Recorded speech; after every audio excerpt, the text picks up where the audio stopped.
Welcome to the Helicopter Podcast, your go-to source for all things rotorcraft. I'm Halsey Schider, bringing you the stories, insights, and conversations from around the helicopter industry. Whether you're a seasoned pilot, a maintainer, or you're just passionate about helicopters, this is the podcast for you. It's time for your Heli Life giveaway buzzword. Listen up and remember this word because you'll need it to enter for a chance to win exclusive Heli Life gear. Ready? This episode's buzzword is ho ho ho. Visit contest.verticalhelicasts.com to enter the buzzword. A quick note from editor David. During this episode, Halsey's mic had an issue about halfway through the recording. Don't worry, it's temporary, and you will still be able to enjoy the episode. And know we are working to fix it as soon as possible. Hey, what's up, guys? It's Halsey Schider with the Helicopter Podcast. And one of the greatest things that has come from this podcast is the ability to chat with so many people doing unique and amazing things in the helicopter industry. And I think it's one of the things I didn't realize would be the case when I got into podcasting. And I'm actually very fortunate today because today's guest, which is actually non-standard, guys. I usually only have one person on at a time, so it's nice to have guests, plural, is Gavin Jones and Jeff Johnson. They're coming from JAARS, which is a mission-based organization using aircraft and other vehicles in their missionary work. And why I'm very excited about this is because it's just something I'm really not familiar with, to be honest. I've met other mission pilots in the past. I've even worked with some other organizations through my sales business and buying helicopters from a mission, but I don't know the nuts and the bolts and what these guys and gals are actually doing. So really excited to dive into that and learn about it. To our audience, thank you guys for tuning in and listening to the Helicopter Podcast. It's because of you that I get to have these really fun conversations with all these cool people. And of course, to MHM Publishing. Couldn't do it without the support of the Vertical HeliCAST platform and everything that MHM Publishing and Vertical Magazine is doing. So, Gavin, Jeff, welcome to the Helicopter Podcast. What's going on? It's good to be here. Thanks for having us. Well, now, Jeff, I'm just going to start right in with this because this is really exciting. And I didn't know this, so I'm excited to check it out. But you're actually in the JAARS podcast studio. So tell me about what's happening there and where people can find your podcast and essentially what you guys are talking about. I'm here in our base in North Carolina. We're about 20 miles south of Charlotte. It's on the sectional charters November 52. We're a private airstrip, but publicly available, so anyone's welcome to fly in. Uncharted is the name of our podcast. We've come to the game fairly recently. We've got 8 episodes out now with different people, and this is the studio. Normally we'd have a cooler background, but because of the time of day, the sun's coming in and streaming in through that window. So I'm on the other side in the podcast studio here. And what kind of, I love the name, by the way, Uncharted. So what kind of conversations are you guys having?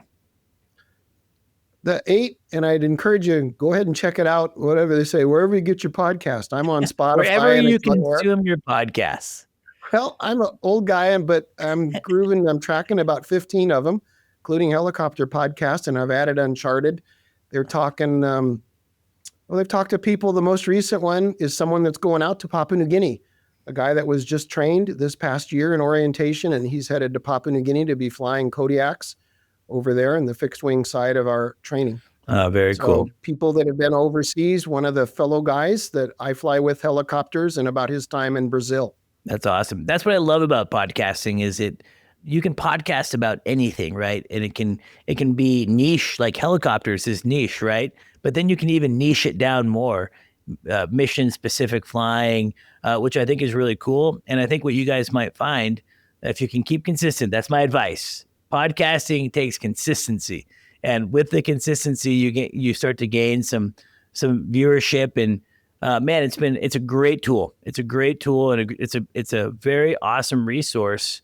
And it's one of those things that I think is going to help young people make decisions moving forward of what they want to do. And now they can access this information, these stories, these interviews.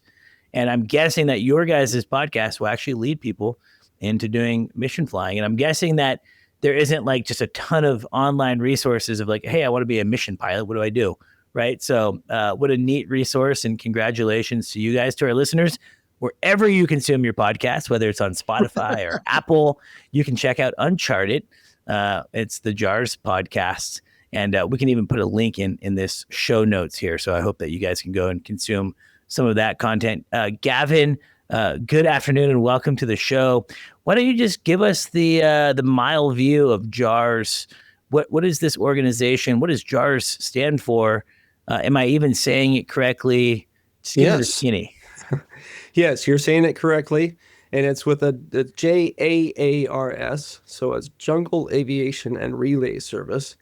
And it came out of, originally was started by a man named Cameron Townsend, who also started Wycliffe Bible Translators, as well as a Summer Institute of Linguistics. So kind of a family of organizations, all focused around getting God's word to untouched language groups around the world. So there's thousands of languages, many hundreds of them. Well, when it started, thousands of them still had never had access to God's word.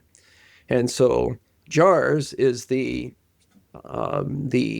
aviation and land and sea travel arm of that, trying to get God's word out using the technicians and the pilots and the people who have the skills to do it, to get the word of God to the unreached, because most of these areas are very, very inaccessible.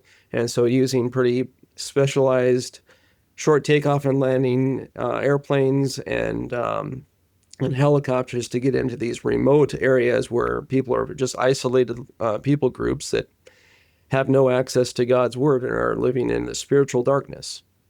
Wow, that's very interesting. So let me get this straight, and forgive me for my naiveness, if that's even a word. I think it is. But essentially, there's communities of people that speak a language in which the Bible isn't currently translated, and you guys are providing translators to those areas to then translate the entire Bible? That is the ultimate intent. Yes. And yes, there are still hundreds and hundreds of languages around the world that do not have access to, don't have any scripture at all in their language. For example, I worked in Papua New Guinea for 18 years, and that is the most linguistically diverse country in the world, and they have 840 individual languages spoken just in this country the size of California. That's crazy. And currently there's still about 120 to 200 language groups that have no access, have zero scripture, and most of those aren't even written down. They have no alphabet, no written form at all. And so these translators, it's not just a few weeks, going for a few weeks and take care of it. We're talking about years and decades of work to learn the language, learn the culture, learn how to speak it, translate it, create an alphabet, write it down, teach people to read and write, and just working with them, just creating an understanding, teaching them about the Word of God and about all that. So our JAARS comes in by supporting that decades-long process of bringing people in and out, bringing supplies in and out, helping, sling in supplies for building houses or water supplies or whatever, community development stuff is needed. And most of these areas are very, very inaccessible. Yeah, that's wild. Yeah, I mean, it's crazy because in the world that we live in here, in the Western world, everything's so civilized. Right? There's just everything's to our disposal. Everything's so easy here. And so actually, when I was thinking about it, I was watching your video actually that you sent. How many kids do you have, by the way? You seem like you have a lot of kids. We do. 6 kids. Yeah. We have a 21-year-old son, and then we have quintuplets, five 13-year-olds. You legitimately had 5 babies at once? And my wife had 5 babies all in in the span of 2.5 minutes, yes. That is absolutely insane. So I saw that and I'm like, well, maybe they adopt it, So that's crazy. No, That's like, yeah, what are we the chances can of that? see them back there on the wall. That's my family back there. That is incredible. What I mean, Yeah. sidetrack, but do you know like the statistical odds of having 5 kids? Very low. I couldn't tell you off the top of my head, but I mean it's quite low. There's, maybe 3 or 4 in the United States a year or something like that. That's insane. Yeah, I not common. I just had my first child, and I'm hoping for 2. That's my goal. Like 2. And at first I was like, it would be nice to have twins, because then I'm like, just get it all done with. And Yeah. the second that baby came out, I'm like, thank God there's only one. Right. Like, I can't handle another one. Yeah. So I can't imagine. That must have been pretty intense, having five children at once. Yes, it was, and it is, and it will continue to be. Yeah. How old are they now? They're 13. Man, that's incredible. Yeah. Well, man, that could be a whole podcast in itself. I'm just absolutely crazy. I should say, when Gavin probably doesn't remember this, but the day that he and his wife found out it was quintuplets, they were already coming to supper at our house here at JAARS, where they were that year working on Gavin's CFI. And I won't say they were shell-shocked, but I will say they were good days. They might say that, but they were definitely like, our life is changing big time coming up. Oh, yeah. That was about 3 or 4 months before at that point. So yeah, that's pretty insane. I think the only measurable thing that I have on that is I have a friend that had identical twin boys, and then 11 months later, or exactly 12 months later, had identical girls. So like back to back, twins. I thought that was crazy. Like, man, you got 4. That is 0 to 4 kids. But yeah, what an amazing thing, and really neat. And yeah, just that caught my eye when I was watching the video yesterday. I said, man, they all look like they're babies. And so maybe they okay. So I'm glad we clarified. So Jeff, tell me a little bit about you, your kind of involvement with JAARS. How long have you been doing this? What's driven you to do it? And just some of the experiences through the time. Okay, I grew up about a mile from an airport in California, Hayward, to be exact. And we would always go through the airport every Sunday after church on the way home. My dad was in the Air Force, basically so the Army wouldn't get him.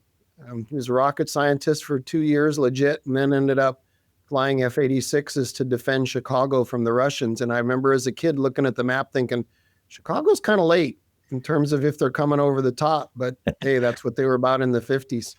So that was not really part of his life. But in junior high, I said, I'd like to learn to fly. Started saving my money and got my private pilot license in high school. Wanted to go in the Air Force Academy, but the glasses I'm wearing now in high school were one right eye monocle for distance, and the Air Force wasn't going to take me. So my youth pastor at my church in California challenged me and said, do you want to fly? And I said, yes. And he said, have you considered mission aviation? And I didn't want to sound kind of like a spiritual zero. So I said, well, I'll look into that. And 40 years later, I'm still looking into it and think I might stick with it. I ended up going to a college in Texas called Laterno in Longview, not too far from Tyler. And then went to Bible school for a couple years and got married and joined JAARS in 1986. So this is my 39th year this month with JAARS. Wow. Yeah, that's a full career. Now, when you say like, and this sounds maybe it's a silly question, but when your youth pastor said, "Hey, look, have you looked into mission aviation?" and of course you said you're still looking into it. What if someone is serious about mission flying? What does mission flying mean to you? I'm just curious of like what this is for you. Basically, I would say it's a lot like a bush pilot, but with a spiritual dimension that means I am looking to move people around who are looking to share the gospel of Jesus Christ. So some of the things that we've both flown, we both were fixed wing before we transitioned to helicopter. We've flown supplies, we've flown people. I mean, the coolest thing is to fly completed portions of scripture. We've flown medicals. So a lot like what some of my friends in Alaska have done, in a similar way. So we're kind of doing it with a different motivation, but very similar. I mean, some of the stories are a little different, but not hugely different than, say, the stories of people who've flown overseas in kind of a charter type outfit like that. Well, you guys have some pretty crazy stories that we're going to dive into. I don't know how common some of the incidents are, but before we get into the juice, Gavin, tell me a little bit about your history of flying and kind of your path into aviation and why you ultimately chose mission work. Thank you to our sponsor, Metro Aviation. Metro Aviation, the world's largest family-owned aeromedical operator, offers comprehensive aircraft services with 140 plus aircraft in over 25 states.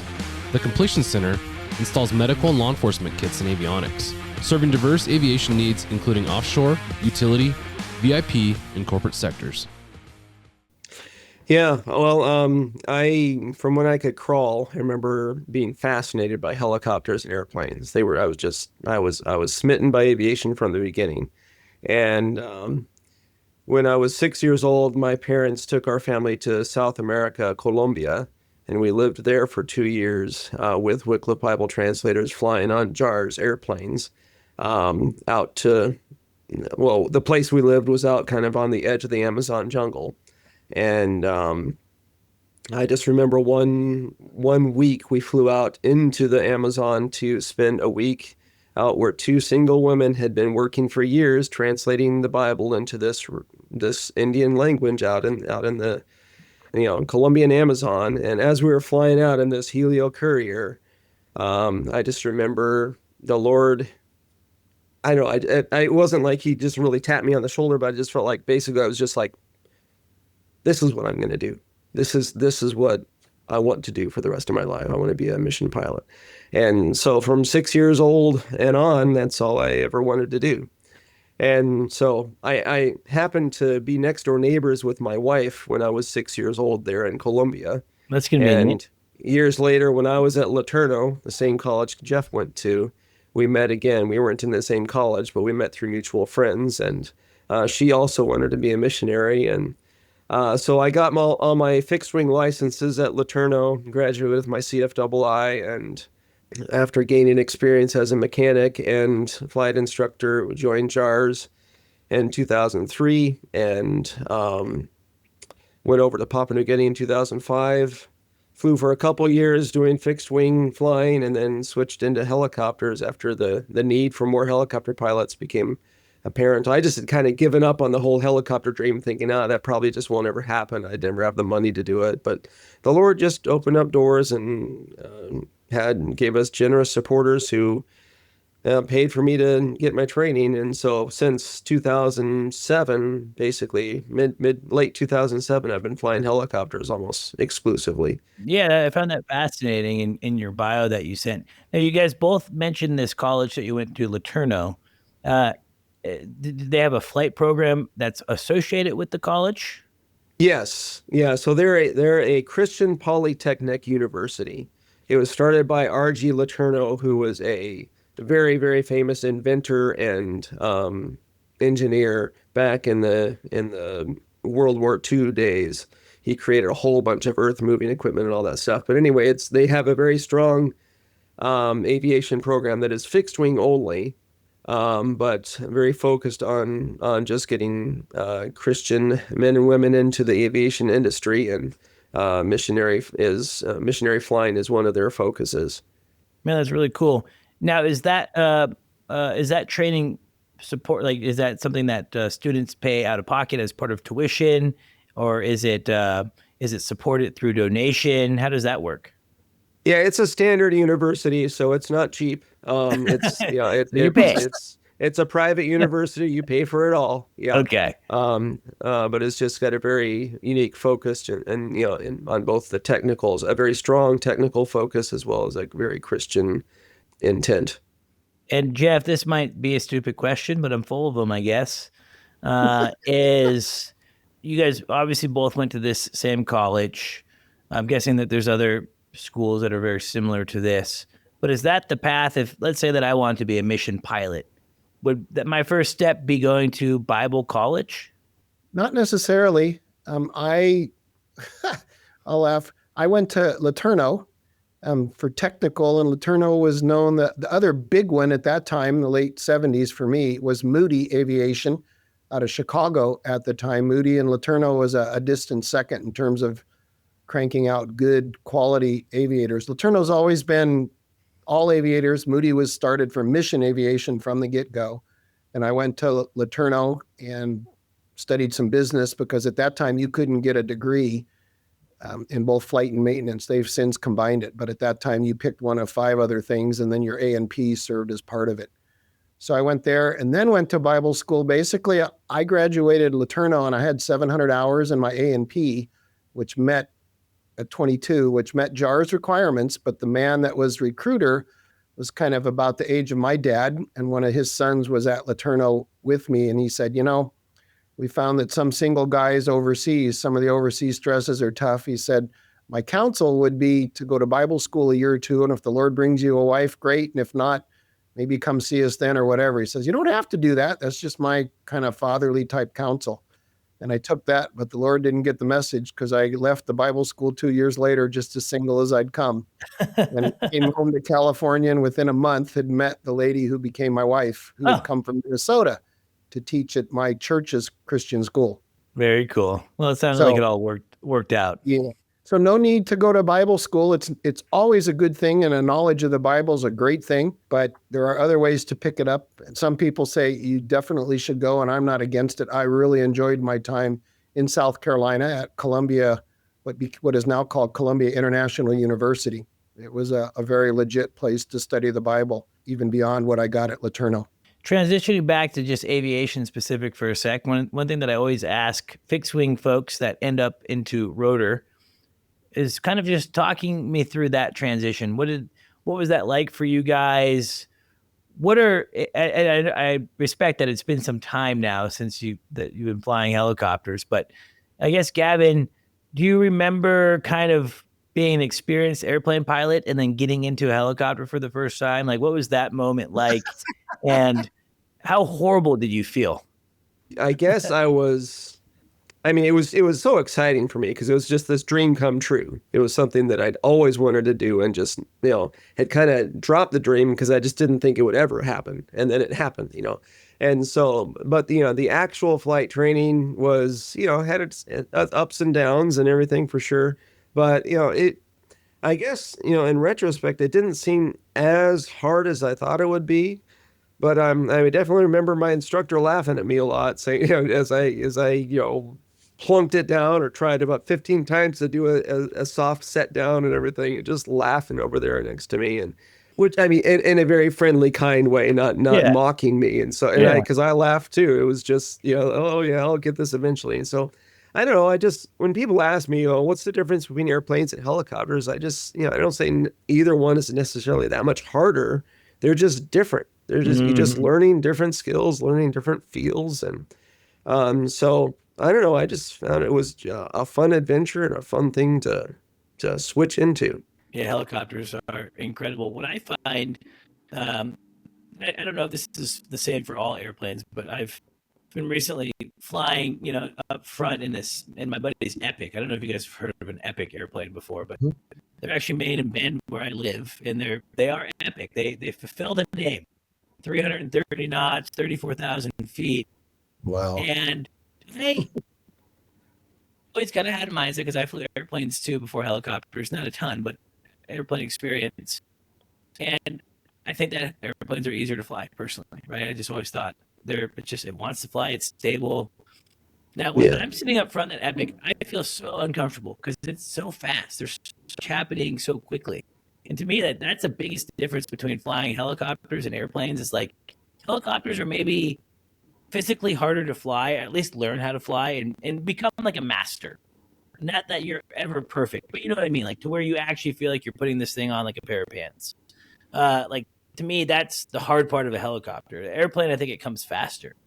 But man, just the speed of which things happen in an airplane totally freaks me out. I feel so uncomfortable.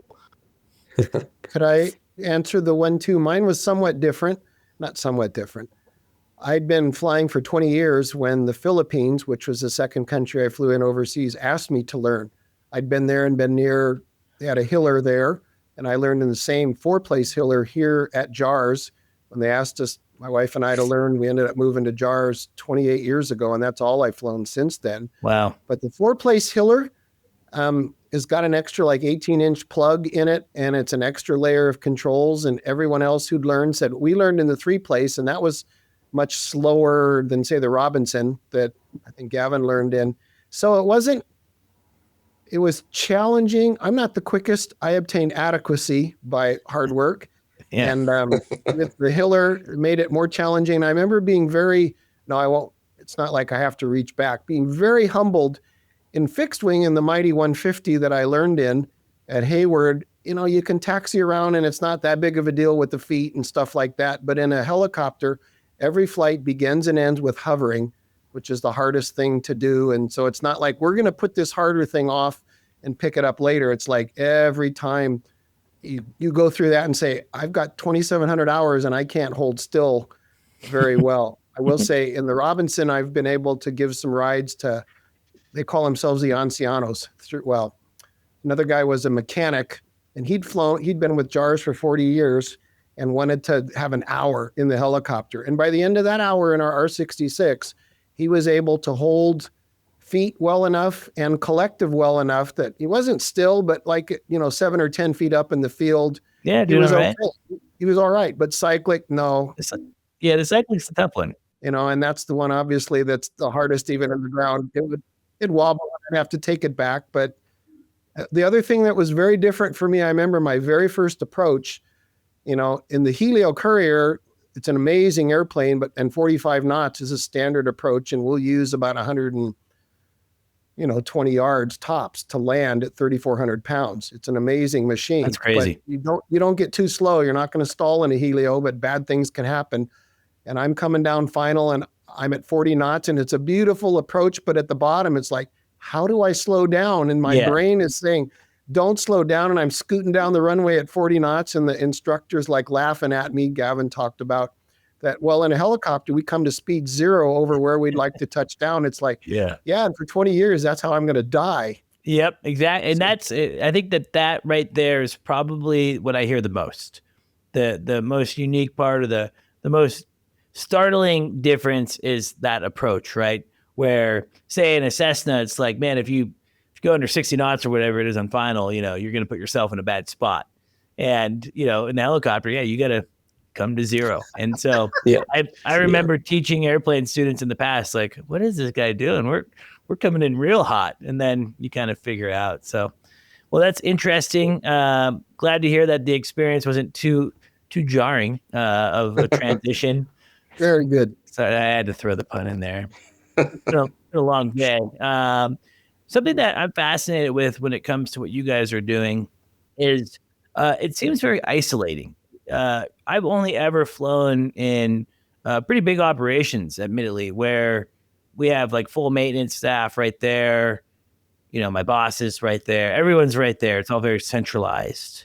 Whereas, the work that you're doing is really out in the middle of, seems like to be nowhere. You're going to villages that, have uncharted, untranslated languages, right there alone sounds remote enough. And so I find it interesting, and I find that you must be a very self-sufficient person when you're being a pilot as a missionary pilot. So Gavin, tell me a little bit about what it's like being a mission pilot, like this day in the life of kind of being in the middle of nowhere, doing your own thing.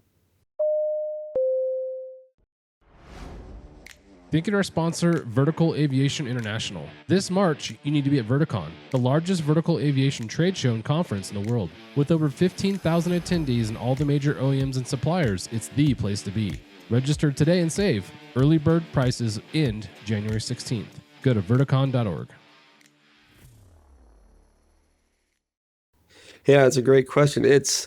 When I talk to, potential recruits who, guys who are interested in jumping into this, that's one of the biggest things I talk about that we talk about at JAARS in general, is that moving into mission aviation, the term PIC takes a totally different meaning on, or it takes a lot more meaning, because you are almost always in a country that has far less infrastructure than what you're used to.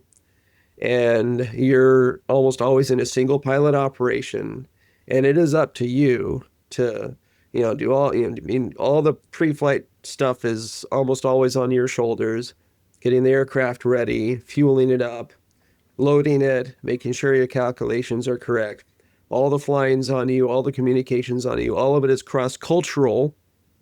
You're in another country, so there's that level of maybe speaking English on the radio, but what kind of English are you hearing on the radios? What kind of radios are you using?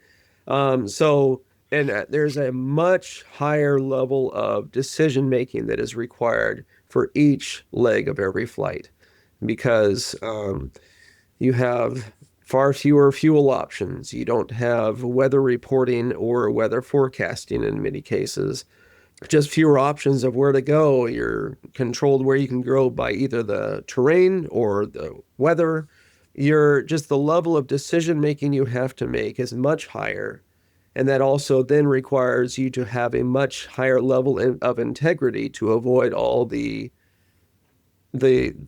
different traps that we fall into, and the complacency or the get homeitis, or it's so easy. There's constant temptation to you have lots of decisions to make, and you have to make the right ones or people die, And so good decision making, a very strong PIC mentality, and all encapsulated in all these extra jobs that you have to do in a cross-cultural setting, and in a country you may not know as well as as your home country. And so there's a whole lot involved, and we do have support. We have support that's on the other end of the radio, or we have what we call V2 track. I don't know if you've heard of that. It's a satellite and cell phone tracking system. So people at home base know exactly where we are at all times, and we can communicate to them with texting and everything. So we have support, but it's not right there in the cockpit. Yeah. And so it's up to you ultimately. It's absolutely, it's wild. It sounds really fun, actually. It is. And it seems like it's probably one of those things that as you become better at it, it just gets more and more fun, because you're able to solve the problem a little bit easier.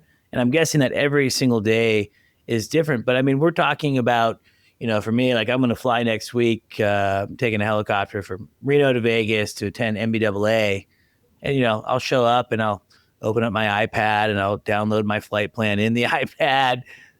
I'll flop it over to the GPS via Bluetooth, and then I'll just set the autopilot and go. It's quite simple and nice.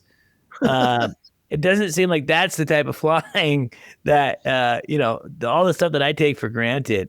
Now, Jeff, something that I find interesting what Gavin's saying is just this idea of having an extra level of integrity, right? And I'm guessing that hopefully people that are driven to do mission work are probably people that have maybe a little bit of a better, maybe moral compass.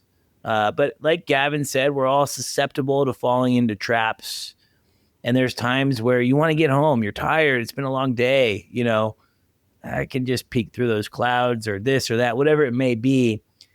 Jeff, how do you guys keep operational oversight, especially on like younger, newer pilots as they go off into mission flying?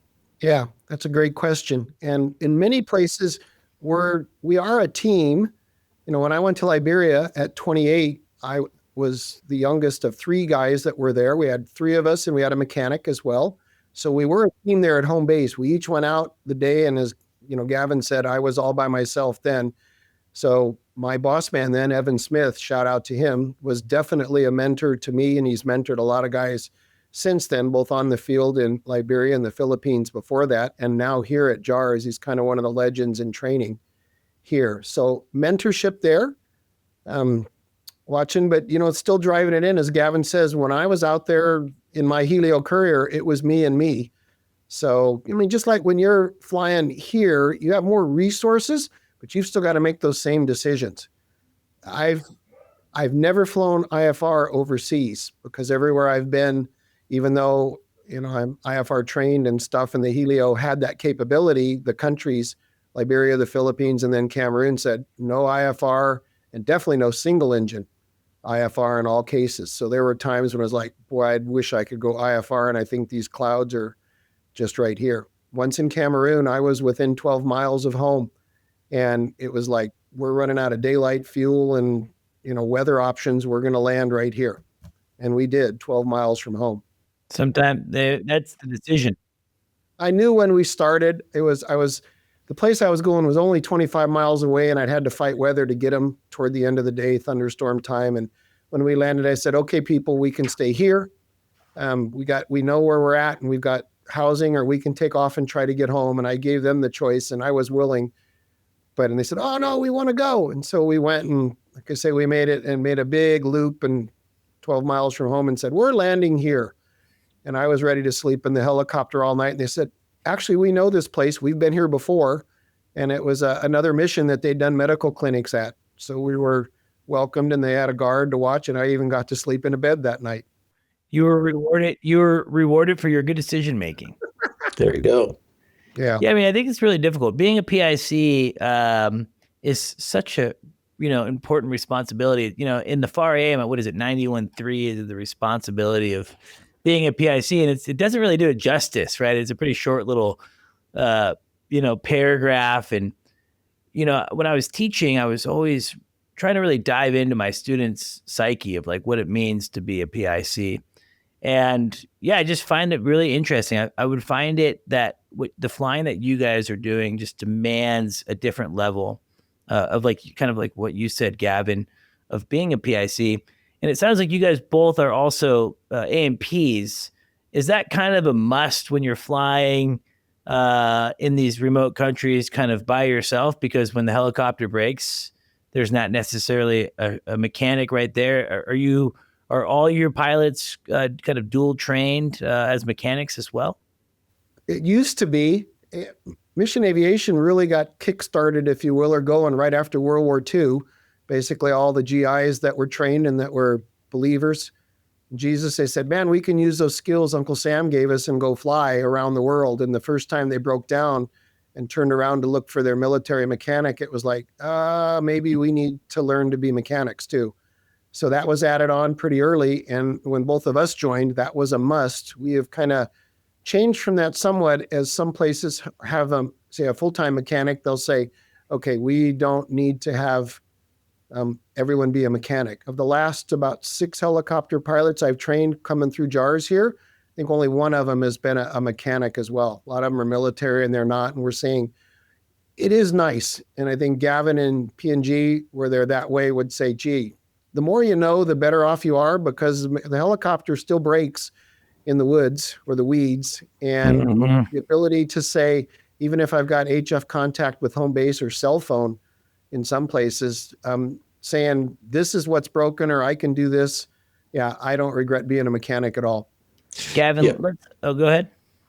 No, I agree. It's not a requirement, but it is sure helpful. Just having that background knowledge of what's going on, hearing noises or just seeing stuff, just the observance, it just takes you to a higher level of, even if you don't use it, don't get certified in the country you're in, it's definitely beneficial, but by no means is it a requirement for us. Not a hard line requirement. Right. Yeah, interesting. So Gavin, let's say that I'm a young person interested. I'm listening to the podcast today and I'm feeling inspired, and I have no flight experience, but man, I want to be a mission pilot.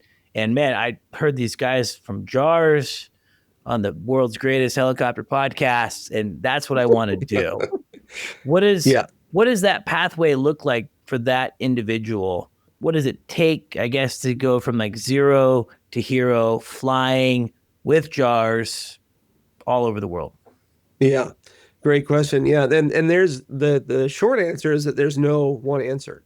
We've got, there's great universities out there like LeTourneau or Moody or Liberty that churn out great pilots. But there's also FBOs all over the country that churn out great pilots as well, or grandparents who are CFIs, so there's all kinds of pathways. And it depends on your who you get. But having a level of intentionality is, what is my goal? And so, getting to know some of these pilots, knowing these organizations and what are they looking for? What kind of training do they want to see? And so having some kind of a mentorship through, get on the JAARS.org website and find out, okay, what is it you guys are looking for? What kind of person? And that's a big part where it goes back to the fundamental part of a person of integrity who wants to make good decisions and the right decisions consistently, because that's what we look for is the attributes of a person, not so much as their knowledge and skills. We want to see who this person is as a whole, and who they are.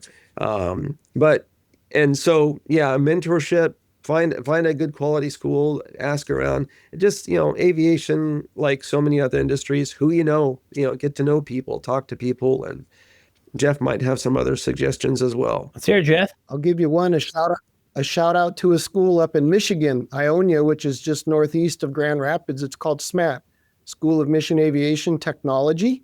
They do 1 year for the A&P and 1 year through commercial.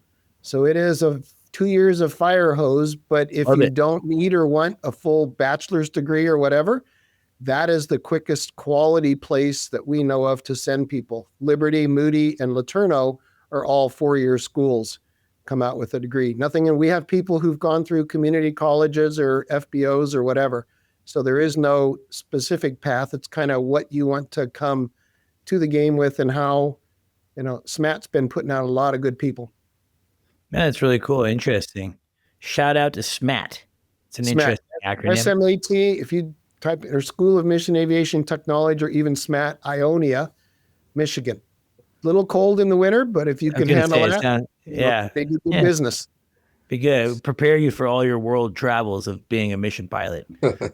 Most of them are in hot places. I was going to say, it sounds like you guys are probably more in pretty warm, humid places. Talk to me about your fleet. What are you guys flying? How many aircraft do you have? How many pilots do you kind of keep at any given time? Yeah, so we have a fleet I'll talk about the overseas fleet. I'll let Jeff talk about the JAARS fleet. We have several different countries we work in. Papua New Guinea, where I was, we had 4 Quest Kodiaks, or they're now JAARS Kodiaks, and 2 Bell LongRangers. Yep. That was our fleet there. And then just across the border at Yajasi, that's the name of the organization, that's JAARS branch as well. And in Indonesia, they have PC-6, Pilatus PC-6, 2 of them. Is that right still, I think?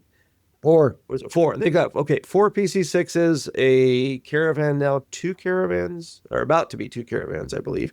And a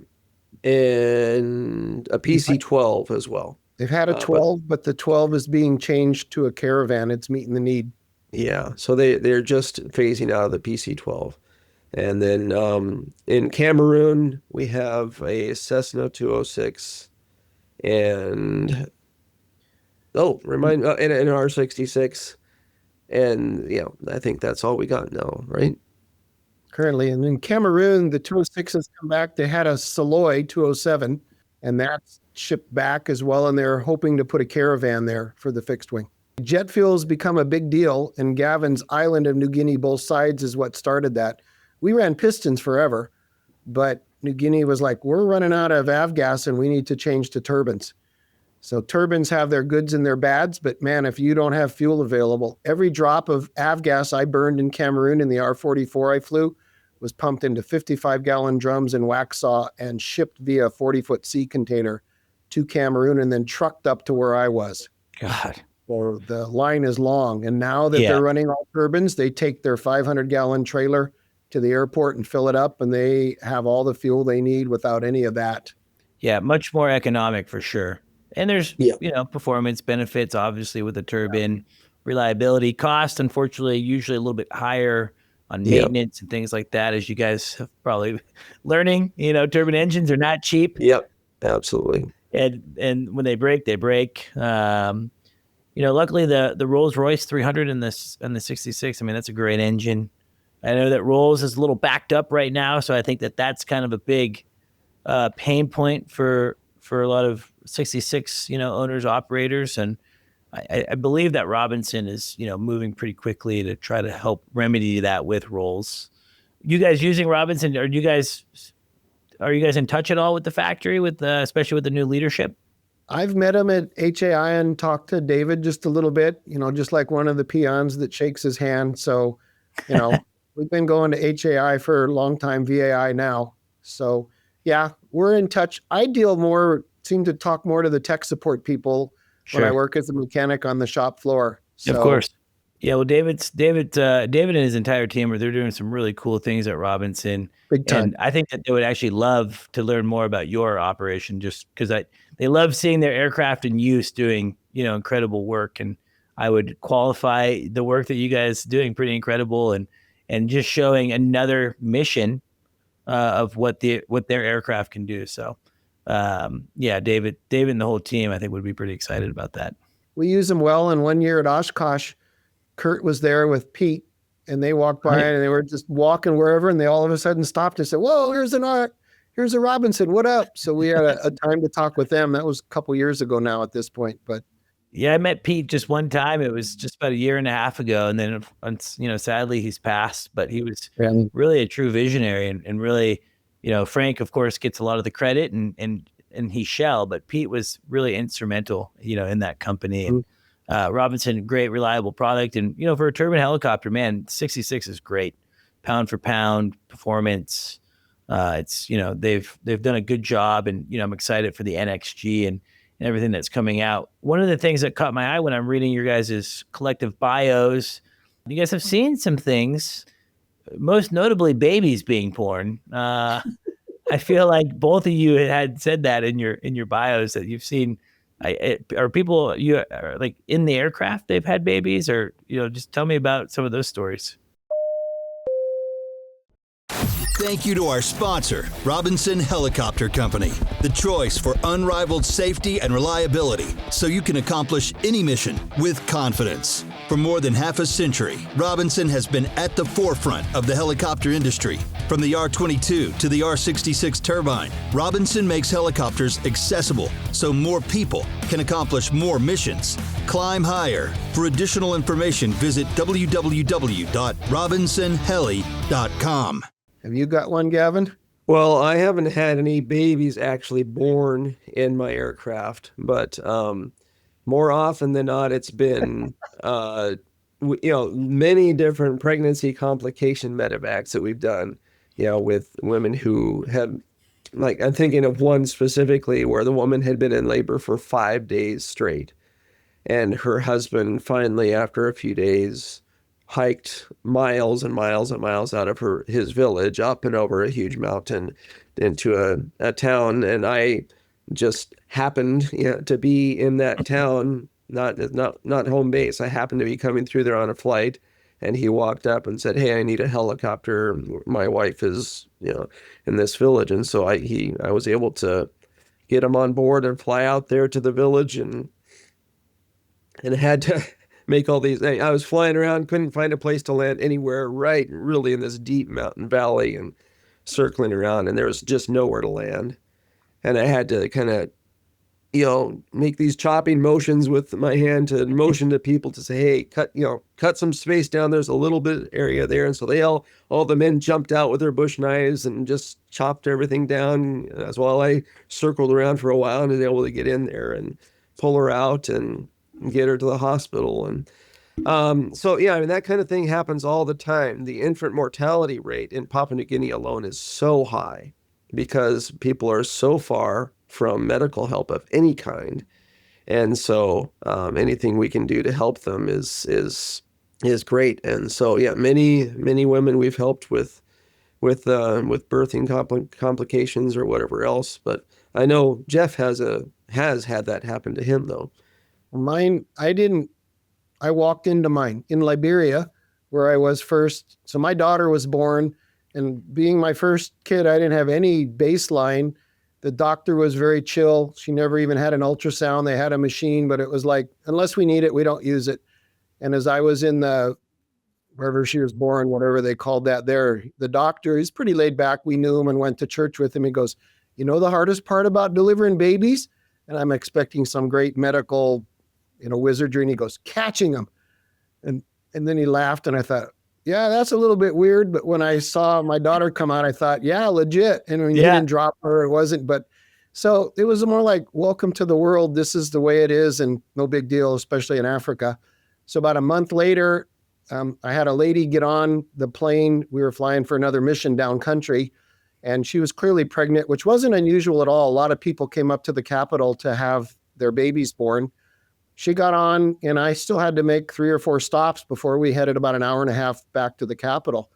And I'm wearing my headset in the Helio courier, and I hear, she's clearly having some, I wouldn't say crying out, not a whole lot. And the Liberians are very dark-skinned. And at one point, he taps me, and I look over at him, and if Liberians could be white, that dark-skinned, he looked kind of white. I look back, and that lady is holding a baby in her lap. She had just had the baby in that last leg. And so we land at the mission station nearby. I remember I was on the other end of the HF that day, another pilot's wife who was a nurse.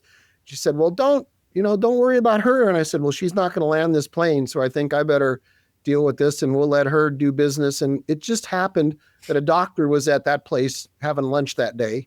And a lady that I knew all the time from that mission place was a midwife. So it was probably the best place I could have landed. Yeah, totally. They went in the back of the hangar, kind of in a little room, and cleaned her up. She got back on the plane and wanted to continue on to the Capitol. They are actually much closer to where she'd started at that point. And then about a month later, she flew back. And the next time I went to the village where she got on, I said, hey, Joe, what's up with this?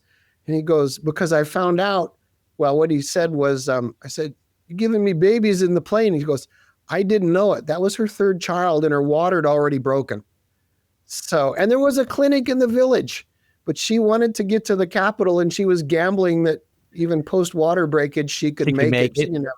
I mean, to her credit, it sounds like she handled it quite well. Good. So within the hour, she wanted back on. And then the follow-up to that was about a month later. Here's another pregnant lady, and I'm in the Capitol, and I'm going up country. And so I said, when are you due? And they were all giving me the humbug and said, white man doesn't know anything. We know when babies are going to be born and all this. And that day I had to fly an hour, and I let everyone out of the plane because there was a medical there. So I loaded the people, went to the hospital, and in the hour I was gone, that lady had had her baby as well. My gosh. So I just missed a second one by an hour. And when she wanted back on as well to continue, and her big concern was, are you going to charge me for the extra passenger? And I said, no, it's never a problem, especially less than 2 on mama's lap. Yeah. So I had 2 people, one born in the plane and one born almost in the plane, about a month apart. That's crazy. Yeah, I'm telling you, I mean, just like I said, the nature of your guys' work, I think, induces experiences like that. What about hostility? I feel like one of you guys put in your kind of bio that you've had some maybe sketchy moments of villagers, wanting to collect some money and things like that. Yeah, that was this was 2011, I think. Thankfully, it was a very isolated incident. The large majority, or the all but 2 of my my thousands of landings there in Papua New Guinea were positive, or good situations. People happy to see you.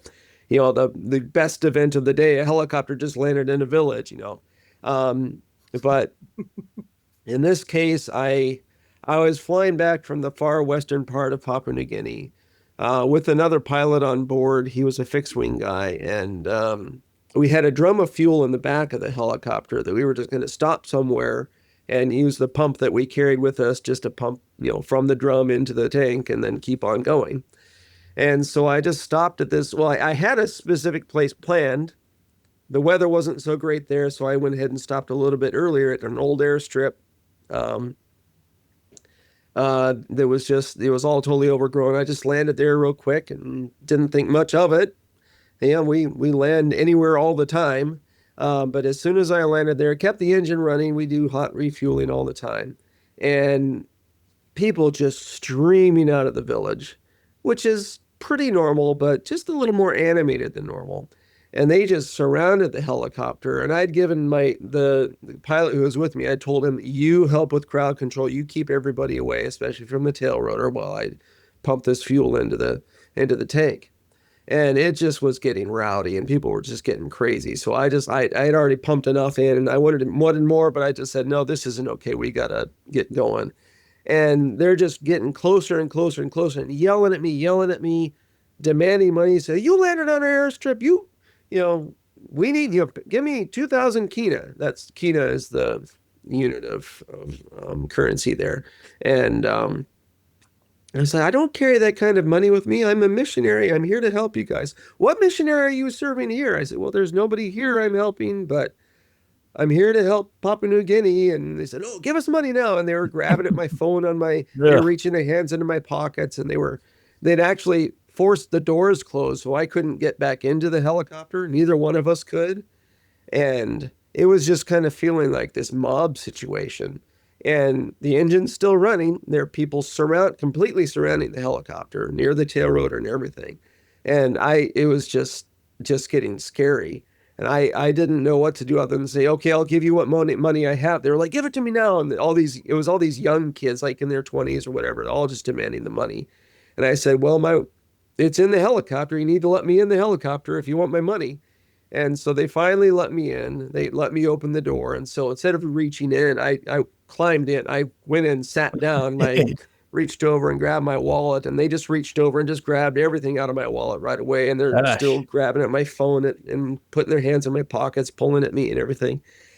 And I'm just like, what do I do here? And by some miracle, we don't know how, the other pilot doesn't remember how, but he was able to get the door open and into the seat. And the second I saw his butt hit the seat, I just rolled the throttle on and I lifted off.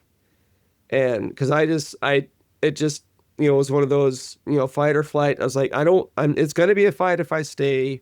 Let's make it a flight. And I still can remember as I lifted off the ground, I'm thinking, Lord, help me make this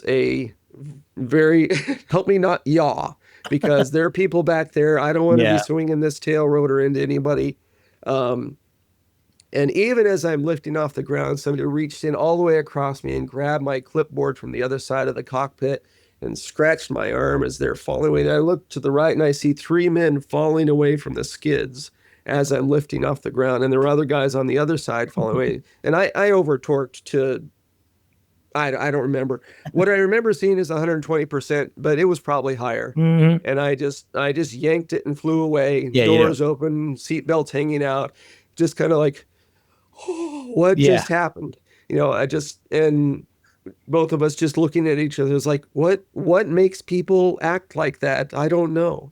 And so thankfully, again, one isolated incident out of thousands of mostly positive ones. And that was a section of the country. A much more seasoned pilot, when I got back to base, he said, oh yeah, I should have warned you about that area of the country. They're pretty hot-tempered, they're well known for that. And I was still pretty new in the whole... Man, a heads up would be nice. Yeah, he was like, yeah, I really should have told you about that. But anyways, it worked out. That's crazy. Now, I'm just kind of curious, and then we'll wrap up here shortly. As far as this is kind of just a religion question, I guess. Maybe it is, maybe not, I don't know. But you go to these places that have had no outside distractions, they've had no outside resources, and they've never seen the Christian Bible. Do they have some other type of faith that their village, that they worship this person or this entity, or what is just their level of faith of any sort of religion when you approach these villages? Pretty strictly in pretty much all the countries we work in, they're what we call animistic cultures, where they are living typically in fear of the spirit world. Their awareness of spiritual things is astronomically higher than what ours is in the U.S. We go through our day without thinking about any kind of a spiritual world or evil things or whatever, where most people, at least in Papua New Guinea, their day-to-day duties tend to be focused around spiritual awareness. even to the point of saying, when I go to my garden, to work in my garden where I get all of my food, I don't ever go near that one specific tree, because there is an evil spirit that lives in that tree, and he's made us know for generations we don't come close to that. And there's that mound of grass over there that we don't come close to, because that evil spirit will curse our family if I come close to it. Things as simple as that. Or there's a rock by the river that a spirit lives in, and so we don't go down to the river. So they live in fear of even of their dead ancestors and so on. And so there's a lot of oppression, and there's a lot of, cursing people back and forth, saying, oh, well, my father just died from a heart attack. But no, we know actually that wasn't a heart attack. That person cursed them. So then they go over and kill somebody there. So there's this back and forth payback, tribal fighting. And so there's just this oppression that is driven by a dark demonic spirit world. And so being able to bring the light of Christ and the freedom from fear and the forgiveness that Christ brings us through his work on the cross, it's an amazing thing that just completely takes these chains, these literal chains off. When you tell them about the freedom from fear that they can have and the release from shame that they can have in Christ, it is completely transformative. And it exhibits in not just their own lives, but even down to the way that they garden or the way they build their homes, much more open with windows, because they don't care about the evil spirits anymore, because they have the power that Jesus Christ gives them over these evil spirits. So it's interesting. It's amazing. It's really quite fascinating, honestly, and it totally makes sense. Jeff, I know that there's lots of sects of Christianity. Is JAARS like a specific Christian-based faith? Is it non-denominational? How does that all work? And yes, non-denominational. We have we believe in the Bible, God's revealed inerrant word, and we live by it. And if you can subscribe to that, we're good. We have people from all different denominational backgrounds, as long as they can say we're good with denominations. That. Yeah, non-denominate. So JAARS is non-denominational, non-sectarian. I would also affirm what Gavin said about PNG. I've been in Liberia, Philippines, and Cameroon, and the same there. Sometimes when academic people come and say, oh, you need to leave everyone there, they're in this paradise. When you talk to them and get to know them, they say, we are not. I mean, it looks cool from the outside, but we are living in fear of these spirits. And knowing the Philippines, for one person I flew, they would build their house, and if something happened, like a bird omen, a bird did something, they tore the whole house down, because that was evidence. And it was like they were constantly living, my kid is sick. And so they go to the person and they say, okay, you need to do this and that and the other. And that costs a lot of money, and they can't keep up with it. And it's just like, my kid still died, but yet, so they are living in fear and wondering, kind of looking over their shoulder all the time, even if from the outside it looks really cool. So when a relationship with Jesus Christ comes, it's like we can now do business, and it doesn't stop bad things from happening, but it gives them a power to deal with those bad things and say, hey, my wife died, but I still choose to follow Jesus. We're not going to go take payback. Yeah, you're good. I keep stepping on you. I'm sorry. No, it's really neat. And, again, I think any time in life where you can do what you perceive to be your calling is pretty incredible career. And, for you guys, it's all very evident that, the mission part of this is truly what is driving you behind, doing this. And not to mention, you get to do cool things, right? I mean, that's also a benefit, right? Flying airplanes and helicopters and remote areas and having stories like Gavin was telling, scary at the moment, but certainly cool. And so I think, it's neat. It seems you can really tell when you talk to someone, their level of passion and excitement. And I think maybe something in mission flying that's lost in non-mission flying, guys like myself, is that we kind of lose our purpose a little bit, right? I loved flying helicopters, and I still do, but I lost a little bit of my purpose of why I was flying helicopters. At some point, it just kind of became a job, and a job that I didn't love all the time, because I felt like, man, this is really dangerous. I'm not really getting paid enough. My boss isn't very friendly. I kind of lost that that purpose, right? And it seems like if you're a mission pilot, you have a greater purpose beyond yourself, and that keeps driving you to want to do what you're doing. And so that's awesome. I respect that. Now, I'm guessing that JAARS is likely a not-for-profit organization. Is that true? Yes, sir. That's right. And if someone wants to support JAARS, how can they do that? Go to the JAARS.org website, and there is a place there where you can give. That website is great to go if you want to serve, if you want to give, if you want to be a partner, whatever. That's the place to go. JAARS.org. You can find all the information on JAARS there. You can donate. And if this podcast has resonated with you and you're thinking, wow, I want to go and do that, man, go check it out. Connect with Gavin and Jeff here. I'm guessing they can probably do that through the website as well. And check out the Uncharted podcasts put out by JAARS. That's right. Jeff, where can you listen to the Uncharted podcast? When I went, that's the most recent one I've added, and I just went to Spotify and did the little search. Wherever you get your podcasts. Or wherever you consume and enjoy your podcast. That's the answer, Jeff. Oh, my wife put Spotify on my phone, so I just use that. Well, Spotify is like the kind of, when you look at your back end numbers of who's listening, you'll find that Spotify and Apple are the two important ones to make sure you're posting on. And nowadays podcasting is so easy with that stuff. We upload to one area and then it gets distributed. So it's really nice. I'm guessing that you guys are probably doing something similar. So to my listeners, please go over and check out the Uncharted podcast. Man, Gavin, Jeff, what a neat conversation. What neat people. 5 kids at once. That's insane. I'm still reeling from that. That's going to take some time, but thank you guys both for taking time of your busy schedules to come and chat with me. To our listeners, thank you guys so much for listening and supporting the podcast. Man, I'm a lucky guy. I get to have cool conversations with cool people like Jeff and Gavin, and I do it because you guys listen, and I never thought people would, to be honest. So thank you for hearing my voice, even though it's kind of scratchy and annoying, as I'm told sometimes on social media. Appreciate your comments. Keep coming. Keep them coming. And to MHM Publishing, love working with you on the Vertical HeliCASTS platform. And thank you guys so much. I believe you guys actually reached out through MHM, so I appreciate you all reaching out and coming on the podcast. We'll catch you next time. And thanks again, guys. Thank you. Thank you very much. Please stay tuned for a final word from our sponsors.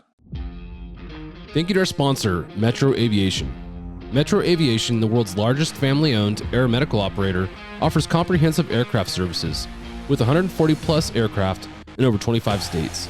The Completion Center installs medical and law enforcement kits and avionics, serving diverse aviation needs including offshore, utility, VIP, and corporate sectors.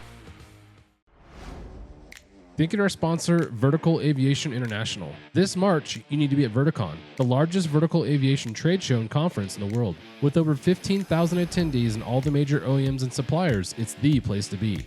Register today and save. Early bird prices end January 16th. Go to verticon.org. Thank you to our sponsor, Robinson Helicopter Company, the choice for unrivaled safety and reliability, so you can accomplish any mission with confidence. For more than half a century, Robinson has been at the forefront of the helicopter industry. From the R-22 to the R-66 turbine, Robinson makes helicopters accessible so more people can accomplish more missions. Climb higher. For additional information, visit www.robinsonheli.com.